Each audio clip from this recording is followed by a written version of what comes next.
बिस्मिल्लाहिर्रहमानिर्रहीम, अस्सलाम वालेकुम। मैं हूं सभी काज़मी। आप देख रहे हैं फेसबुक और यूट्यूब। आज का वीलॉग बड़ा अहम और इसमें बड़ी तफसील से मैं कुछ मामलात आपके सामने रखूंगा। इसे गौर से सुने और समझने की कोशिश कीजिएगा। हवाओं का रुख बदल रहा है, वाकई फ़ज़ाओं का रुख बदल रहा है। जेल में इमरान खान भी आज बड़े खुश थे, इंतखाबात के नताइज उन्हें मिले, अवाम ने जो मोहब्बत का इजहार किया। अब तहरीक-ए-इंसाफ पंजाब, खैबर पख्तूनख्वा और वफाक में हुकूमत, मार्च में सेनेट में हुकूमत, चेयरमैन सेनेट, बलोचिस्तान और सिंध में तगड़ी अपोजिशन, और उसके साथ साथ अब मुफाहमत के तौर पर सियासी कैदियों को आज़ाद करने का एक सिलसिला, तहरीक-ए-इंसाफ के मैंडेट का एहतराम और छीनी हुई नशिस्तें वापस। मुस्तकबिल की सूरत हाल क्या बन रही है? एक वज़ीर-ए-आज़म जिसमें खातून का नाम भी, 3 नाम है वैसे। तहरीक-ए-इंसाफ को इन हालात में हुकूमत बनाना चाहिए, यानी बड़ा टेक्निकल मामला है। रऊफ़ हसन साहब की आज 6 महीने बाद इमरान खान से पहली दफ़ा मुलाकात हुई और इस पर मैं तफसील से आपके सामने मामलात रखता हूँ। तहरीक-ए-इंसाफ के 3 मुमकिन वज़ीर-ए-आज़म जिनका मैंने आपको बताया, उसमें एक खातून का नाम भी शामिल है। और ये गैर हतमी नताइज, गैर हतमी फ़ैसला जो इमरान खान जुमेरात को करेंगे, फ़ैसला ज़ाहिर है। और अली अमीन गंडापुर का नाम वज़ारत आला के लिए सामने आया। सारी फ़ज़ा खैबर पख्तूनख्वा में कैसे बदल गई। और इमरान खान की बड़ी अहम जो मुलाकात, उसके बाद रऊफ़ हसन अब सदर आरिफ अलवी से भी मुलाकात करेंगे। कल हो चुकी एक मुलाकात, आज एक और होनी है। जो खान के तारीख में फैसले इंटरनेशनल एस्टेब्लिशमेंट की मर्जी के खिलाफ फिर भी कामयाबी, और पहली दफ़ा 3 मजहबी जमातों के साथ इत्तेहाद, मखसूस नशिस्तों का मामला, और तीनों जमातें इंटरनेशनल एस्टेब्लिशमेंट मुखालिफ हैं। इस इलेक्शन की एक मुनफरिद बात, जहाँ जहाँ 9 मई हुआ वहाँ तहरीक-ए-इंसाफ लाजमी जीती। तो ये 9 मई का रेफरेंडम समझ लें आप। इलेक्शन कमीशन ने आले शरीफ यानी नवाज शरीफ, शहबाज शरीफ, मरियम नवाज, हमजा शहबाज, अता ताराड़ी की कामयाबी का नोटिफिकेशन भी जारी कर दिया, और ये सारे के सारे कालदम भी होने जा रहे हैं। अब क्या तब्दीली आ रही है, तब्दीली आ चुकी है, या क्या इसे तस्लीम करना बाकी है? खान ने अभी पते शो नहीं किए। इक़्तिदार में आना ज़रूरी है या अपोजिशन में बैठना ज़रूरी है? सबसे अहम मामला अक्सरियत और मखसूस नशिस्तों का है। अभी कुछ लोग सोशल मीडिया पर लिख रहे हैं कि जमात इस्लामी की खैबर पख्तूनख्वा में कोई नशिस्त नहीं। ये बात दुरुस्त नहीं है।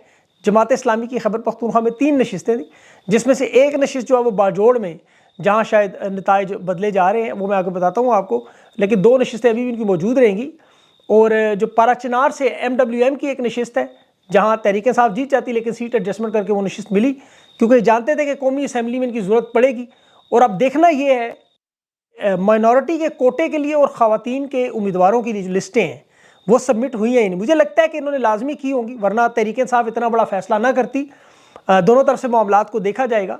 अब ये एक बड़ा अहम नुक्ता है कि तहरीक-ए-इंसाफ देखे पार्लिमानी किसी भी जमात में शामिल हो सकती है, चाहे वो जमात पार्लियामेंट में हो या ना हो। उसमें पाकिस्तान में बहुत सी मिसालें मौजूद हैं। बलोचिस्तान में इस हवाले से एक बड़ी अहम मिसाल मौजूद है। और याद रखें, तहरीक-ए-इंसाफ कलअदम नहीं है।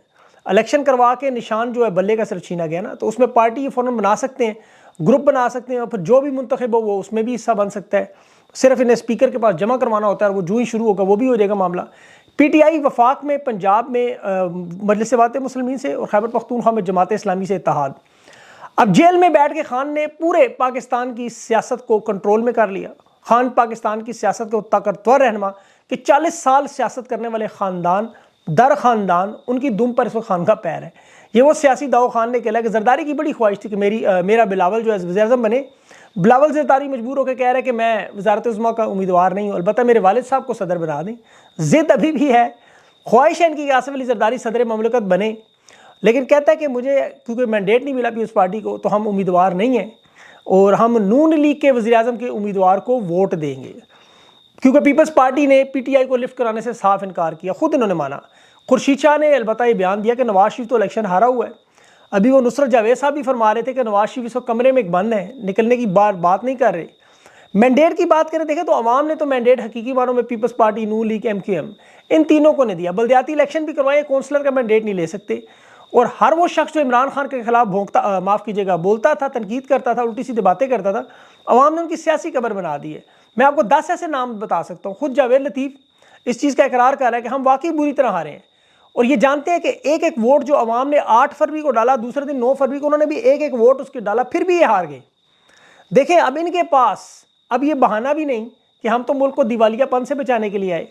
अभी कुछ सहाफ़ी इनके और शहबाज शरीफ और सारे मिल के रात 12 बजे तक, जो 8 फरवरी को एक तहरीक-ए-इंसाफ पे काटा, खान को माइनस कर चुके थे, और कह रहे थे 100%। अब आज कह रहे हैं धांधली नहीं हुई, वरना KP में कैसे जीतते, ख्वाजा साद कैसे हारता, जहांगीर तरीन, परवेज़ खटक कैसे हारते, ये तबाहकुन शिकस्त कैसे होती। तो अब ये कह रहे हैं इदारों के लिए आप भी जायज़ स्पेस बनाएं। ये असल में याद रखें पैगामात हैं, और कह रहे हैं माजी को भूल जाए और एक दफ़ा इदारों के साथ जुड़ जाए, पाकिस्तान को 4 चांद लगा दें। ये इनकी बड़ी खुली मुनाफकत है। इन्हें पता है कि पाकिस्तान की तारीख के सबसे डकैती और नौसरबाजी और नोटंकी 2 नंबर इलेक्शन थे, जिसमें तहरीक इंसाफ पाकिस्तान का सबसे बड़ा मैंडेट हासिल कर गई, लेकिन ये वारदात करते रहे। और धांधली इन्होंने 3 हिस्सों में की। इलेक्शन का पहला हिस्सा आपको याद होगा, जिसमें आरओ हटाए, बल्ला छीना, कागजात छीने, पार्टी तोड़ी, बड़े रहनुमाओं को इलेक्शन नहीं लड़ने दिया, तहरीक इंसाफ को इंतखाबी कैंपेन तक नहीं करने दिया, आज भी झंडा तक नहीं लहराने दे रहे। फिर इलेक्शन वाले दिन जो धांधली हुई, 20 से 25% लोगों को वोट नहीं डालने दिया गया, डब्बों पे डब्बे, मोहरों पे मोहरें। और तीसरे मरहले में धांधली आज भी जारी है। इलेक्शन के बाद जो रिटर्निंग अफसरान ज़बरदस्ती पोलिंग एजेंटों से फॉर्म 45 बनवा रहे, तहरीक इंसाफ की नशिस्तें कम करने की जो वारदात हो रही है, आज भी हो रही है। अब देखें, एस्टेब्लिशमेंट तहरीक इंसाफ के साथ नहीं पूरी सियासत पर कंट्रोल करना चाहती। ये मुसलमा हकीकत है, गैर सियासी नहीं है। वरना जावेद लतीफ़ ने जो इल्ज़ाम लगाया कि 2 हफ्ते पहले से बता दिया था कि इलेक्शन में हार जाओगे। पीर पगाड़ा इलेक्शन से पहले मशरूत सीटें ऑफर करने का क्यों कह रहा था? आज उसने 2 नशिस्तें वापस क्यों की? लश्करी रेसानी ने क्यों कहा कि मुझे रात को जगाकर कह रहे हैं सीट ऑफर करें, जाओ असेंबली में? इलेक्शन की रात नताइज आ रहे थे, आसिफ अली जरदारी मुलाकात के लिए इस्लामाबाद क्यों आया? वहाँ तो कोई सियासी जमात के लोग थे ही नहीं। तो अब जो हवाओं का रुख बदल रहा है, ये बात इन्हें समझ आ गई कि कौमी हुकूमत बनाना जो उनका मनसूबा, या मखलूत हुकूमत बनाना, या तहरीक इंसाफ जैसी मजबूत अपोजिशन की मौजूदगी में हुकूमत करना नामुमकिन है। हुकूमत मुस्तहकम हो ही नहीं सकती, 5 साल चल ही नहीं सकती। ये सारी मशक नाकाम होगी। आज तो देखें, साद रिजवी भी कह रहे हैं कि हमारे फॉर्म 45 के मुताबिक नून लीग 22, पीपल्स पार्टी 33 और तहरीक इंसाफ 176 नशिस्तें पे कामयाब है। ये इनके साद रिजवी के। तो फिर फजाओं का रुख तो बदलना था 2 साल से। बल्कि देखें, 2 लोग 2019 से खान की 7 महीने के बाद हुकूमत जो आई थी उस छीनने के लिए बेताब थे। आज अचानक उन्हें क्यों कहा जा रहा है हुकूमत छोड़े? ये बहुत बड़ी चाल है। शहबाज शरीफ ने जो प्रेस कॉन्फ्रेंस की बाज़ाब्ता तौर पर कि PTI को हम हुकूमत बनाने की इजाज़त दे रहे हैं, दावत, पार्लियामेंट में आए, अपनी अक्सरियत साबित करें, हम तस्लीम कर लेंगे, वजारत उज़्मा मान लेंगे। मैंने पिछले वीलॉग में तफसील से आपको बताया कि क्यों वजारत उज़्मा नहीं लेना चाहते, उसकी मैंने सारी तफसील बताई है, मैं दोहराता नहीं। यहाँ जो अहम मामला समझाना है कि तहरीक इंसाफ तक उम्मीद है ये बात पहुँच जाए। मर्जी तो हर उनकी अपनी है, सियासी जमात है, लेकिन सूरत हाल अगर आप इस वक्त गौर से इसको देखें और समझें तो आपको अंदाज़ा हो जाएगा। नून लीग और पीपल्स पार्टी अगर हुकूमत बनाए तो क्या होगा? इन दोनों की मिला के जो नशिस्तें बनती हैं, 75 नशिस्तें मुस्लिम लीग नून की और 54 नशिस्तें पीपल्स पार्टी की हैं। इनके साथ आप MQM की 17 लगा लें, JUI की 4 लगा लें, 3 काफ लीग की, 2 इस्तेकाम की, 2 BNP की, 1 मुस्लिम लीग काफ की, 1 एजाजुल हक की, तो 158 नशिस्तें बनती हैं। अब पीपल्स पार्टी नून लीग के साथ इत्तेहाद पर राजी नहीं। बिलावल ने तो साफ साफ कहा पीपल्स पार्टी मुस्लिम लीग नून से वजारतें नहीं लेगी, क्योंकि मुस्लिम लीग नून अपना वज़ीर आज़म लाना चाहती है। पीपल्स पार्टी वफाकी काबीना का हिस्सा बनने पर तैयार ही नहीं, बिलावल ने खुद कह दिया। अब मुकम्मल तौर पर अगर वो अपोजिशन में बैठे तो इस सूरत हाल में पीपल्स पार्टी की 54 नशिस्तें निकाल दें तो पीछे 104 नशिस्तें नून लीग, MQM, फजल रहमान, काफ लीग, इस्तेकाम, BNP और एजाजुल हक की हैं। अब 104 लोग ये नशिस्तें वो भी हार जाएंगे। ये हंग पार्लियामेंट जो बनेगी मखलूत हुकूमत का, जो उन्होंने मनसूबा बनाया था हमारे प्यारे सहूलतकारों ने, वो बुरी तरह नाकाम हुआ। तहरीक इंसाफ को रोकने के चक्कर में इन्होंने बहुत बड़ा सियासी बहरान खड़ा कर दिया। अब PTI इमरान खान का वाज़े तौर पर बयान है कि नून लीग, पीपल्स पार्टी और MKM, इन तीनों जमातों से कोई बातचीत नहीं, इनके नाम पे काटे। अब 3 जमातें इस वक्त ज़बरदस्ती 146 नशिस्तें हासिल कर चुकी हैं। अब मखसूस नशिस्तों की बात करें तो मजलिस वाते मुस्लिमीन और जमात इस्लामी। अब जमात इस्लामी के पास जो नशिस्त है आपको पता है वो 2 नशिस्तें हैं। अब इनकी जो बड़ी वारदात मैं आपको बताऊँ कि जमात इस्लामी की ये दोनों नशिस्तें छीनना चाहते हैं KP असम्बली में, ताकि उनके पास कोई नशिस्त रहे ही ना। इलेक्शन कमीशन मजलिस वाते मुस्लिमीन की जो वाहिद सीट है वो भी छीनने की कोशिश करेगा। याद रखिएगा, ये बड़ी बारीक वारदात इन्होंने जमात इस्लामी बाजोड़ में जो 1 सीट कम की, पहले दोबारा गिनती की और नतीजा जानबूझकर नहीं सुनाया। अब देखें, पहले नतीजा नहीं सुनाया, अब जानबूझकर गिनती में तहरीक इंसाफ के उम्मीदवार को इन्होंने 8000 वोट जो उसके बनते थे कम, इन्होंने बल्कि 16000 कर दिए। तो इनकी कोशिश यही है कि KP में, खैबर पख्तूनख्वा में जमात इस्लामी को मुकम्मल ख़त्म कर दे, 1 सीट भी ना रहे वहाँ। अब इसीलिए इस असेंबली में से उन्हें निकालने की कोशिश थी, और ये आपको MWM के साथ भी करते हुए नजर आएंगे। अब 15 नशिस्तें अगर ज़्यादा ना भी बने ज्यादती के साथ, तो 50 नून लीग की अगर मिलाएं तो ये 65 तो वैसे ही गड़बड़ी है। तो सबसे पहले तो नून लीग के जो 75 लोग इस वक्त असेंबली में, उनका भी सुन लें। ये हर हफ्ते आपको एक काल कदम होता हुआ नजर आएगा बारी बारी। तहरीक इंसाफ को मेरे ख्याल में जब तक 180 नशिस्तें तमाम असेंबलियों में वाज़े अक्सरियत से ना मिले, इमरान खान जेल से बाहर ना हो, तमाम सियासी कैदी बाहर ना हो, कानून की हुक्मरानी मौजूद ना हो, इन्हें हुकूमत लेने का रिस्क नहीं लेना चाहिए। पीपल्स पार्टी और नून लीग इस वक्त सिर्फ अपना वोट बैंक बचा रहे हैं, अपनी आइंदा आने वाली नस्लों की बका के लिए वारदात कर रहे हैं। PTI को किसी तरह मखलूत हुकूमत का हिस्सा नहीं बनना चाहिए। और पाकिस्तान की अवाम देखें, इन लोगों को तो वैसे ही नहीं चलने देंगे, और ये इसी तरह PTI को नहीं चलने देंगे ये हुकूमत में आए।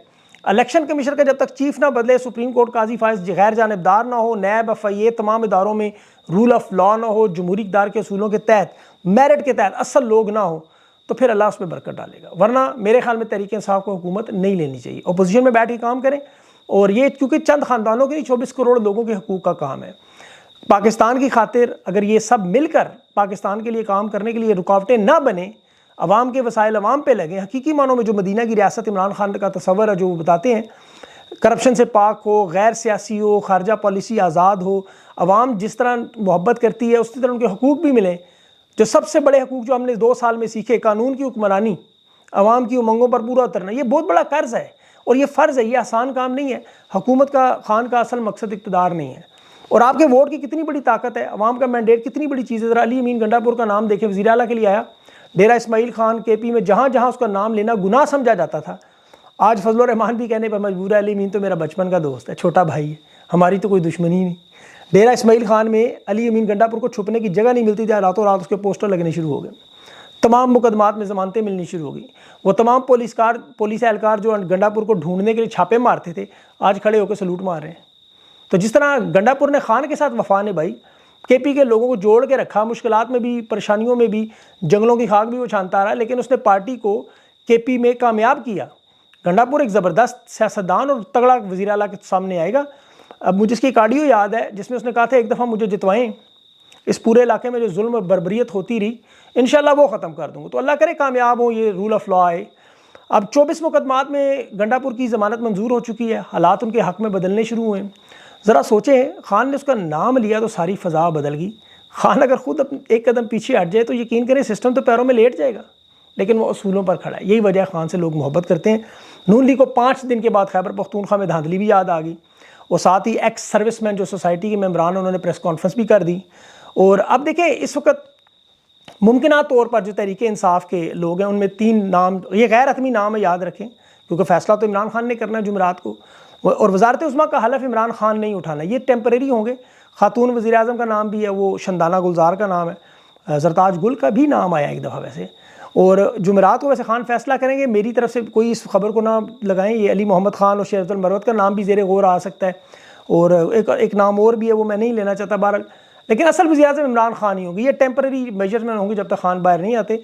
अब इसमें बहुत सारी शराइत मौजूद है तहरीक इंसाफ की, और ये शराइत जो है देखें, इसमें पहली शर्त तो तमाम कैदियों को फिलफौर रिहा करना, ख़वातीन पर मुकदमात ख़त्म करना, मैंडेट का मुकम्मल एहतराम, छीनी हुई तमाम नशस्तें वापस, खान पर तमाम केसेस फिलफौर ख़त्म, तहरीक इंसाफ को, उसके रहनुमाओं को इंसाफ फराहम करना, जो लेवल प्लेइंग फील्ड इलेक्शन से पहले मांग रहे थे अब वो उन्हें दी जाए, और अवाम के एतमाद के बाद हुकूमत साजी और उनके फ़ैसलों में रुकावट ना डाली जाए।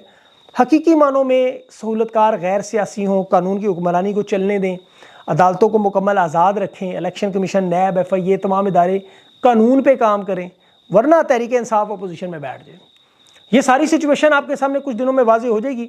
इलेक्शन के 2 हफ्तों के बाद मामला ठीक आपको पता करने तो 22 फरवरी को इजलास की तारीख बनती है, जो कि अब 8 दिन है शायद, लेकिन उसमें आगे पीछे एक टाइम हो सकता है, जिस तरह इलेक्शन मुलतवी हो सकते हैं तो ये भी हो सकता है।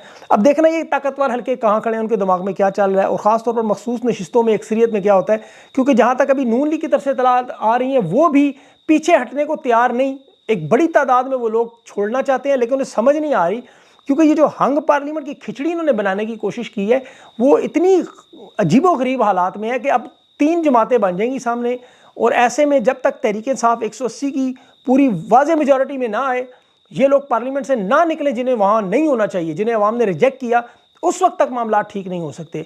अगर इन्होंने गड़बड़ की, और अभी भी आपको पता है पाकिस्तान में हालात 24 घंटों के अंदर बदलते हैं, कोई पता नहीं किसके दिमाग में क्या खनास आए और क्या हो जाए, तो और किसके दिमाग में अल्लाह ताला आपको पता है हदायत भेज दे, ये भी हो सकता है। हमें अच्छा सोचना चाहिए, अच्छा गुमान करना चाहिए, अल्लाह पाकिस्तान पर रहम करे। तो इंशाल्लाह आपको मैं अगले इंटरव्यू में मेरा ईमान ताहिर और चौधरी ग़ुलाम हुसैन एयरवाई के बड़े ज़बरदस्त एक्सपर्ट, मेरे बड़े अच्छे सीनियर दोस्त भी हैं, तो उनके साथ ये पूरी मालूमात रखेंगे, उनसे भी कुछ बड़े अहम सवाल पूछेंगे, और वो ज़रूर आप चेक कीजिएगा। अपना ख्याल रखें, मुझे इजाज़त, अल्लाह।